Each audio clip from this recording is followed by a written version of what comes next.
some of Chicagoland's most recognizable heroes, inspired by the 80s blockbuster.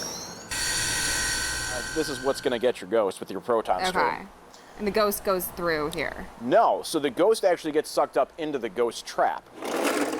Oh. So Not just in the business of busting ghosts, but in raising spirits too. knowing that my efforts are going to help children, it really warms my heart and makes me feel like what I'm doing is making a difference. Matthew Goldenboat and the other Windy City Ghostbusters take lots of pictures and raise money for children's hospitals. We have our walkie-talkie to make sure we can get a hold of the other busters.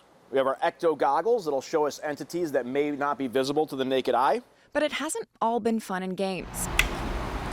Always make sure you hit the correct sequence. Like any group with 50-plus members, there have been a few paranormal personality clashes.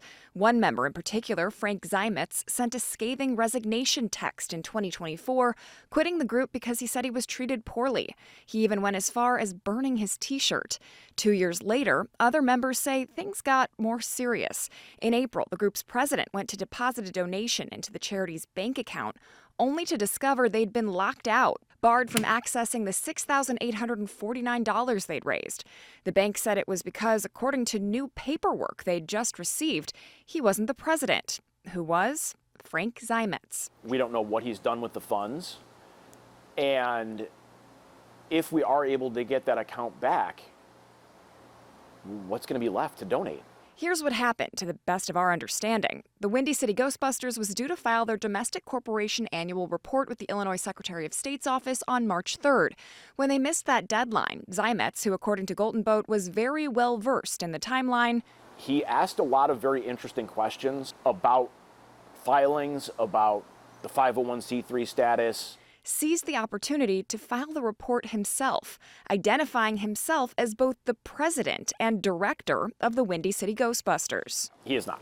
He was never an elected official of Windy City Ghostbusters. Under penalty of perjury, I might add. And under the statement of activity, Frank wrote, "None. Windy City will not be conducting any activities and it will be dissolving." Since he didn't feel heard, he didn't feel recognized, maybe the easiest way for him to go about it is just make sure that Windy City Ghostbusters no longer exists. Many charities are late sometimes in filing their annual renewal registration in the state they're soliciting in. Bennett Weiner, president and CEO of the BBB Wise Giving Alliance, says a late registration isn't that unusual, especially for a small charity, but the hostile takeover by a former member is.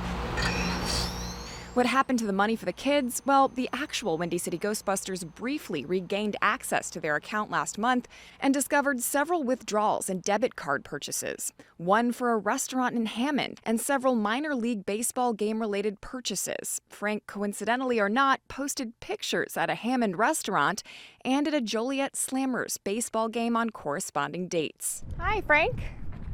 Hi, I'm Megan DeMar from CBS News Chicago. We reached out to ask why you were trying to shut down this charity that was helping sick kids, and you never responded. So I wanted to ask why. It's really complicated. I don't think that's. I'm pretty well versed in everything that happened, so I'm happy to talk to you about it. No comment at the moment. I wanted to ask why you lied to the Illinois Secretary of State's office. I didn't lie to the Illinois Secretary of State office.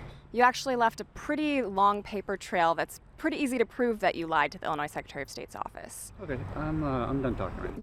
Frank wouldn't tell me anything, but in several cease and desist letters Frank sent to charitable partners that work with the Windy City Ghostbusters, Frank claimed his authority stemmed from the fact that the corporation was administratively dissolved for missing that filing deadline.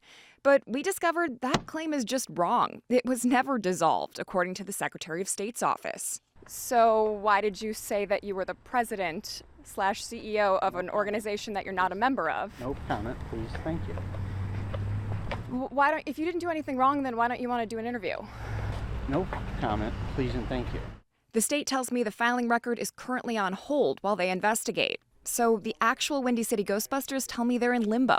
We want to keep going out and doing what we do best, which is putting smiles on people's faces and making sure that we're engaging, because if we let this die down now and let him win, then what do we have? They did hear from one children's hospital that they received a large check from the Windy City Ghostbusters, so that's a relief. But it's unclear what happened to the rest of the money that was withdrawn, because all of it was meant to benefit sick kids. We do still exist, and right now, no pun intended, in spirit. Megan DeMar. Thank you. All right, thanks, Frank. CBS News Chicago investigators.